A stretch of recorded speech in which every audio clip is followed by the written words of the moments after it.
is all you'll need to make an easy salmon pate. Some salmon.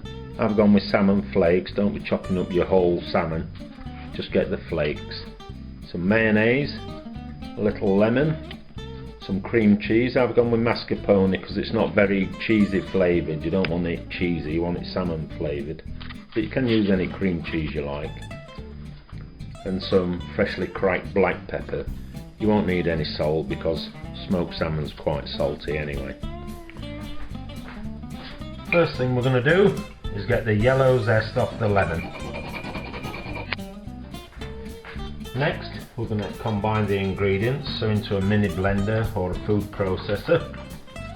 Going in with your salmon flakes, cream cheese,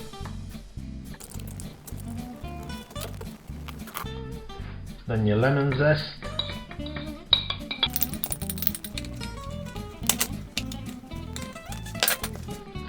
and then finally a tablespoon of your mayonnaise.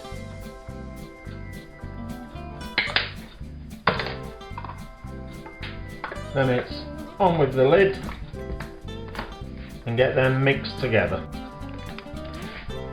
When you've got those mixed together, it's time to go in with your cracked black pepper,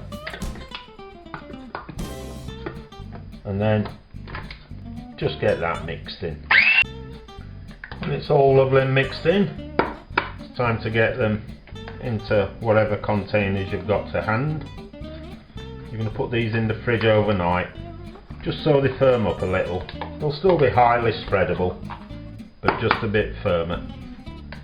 Then it's time to get out whatever your favourite crackers are, get it spread, and enjoy that lovely salmony taste.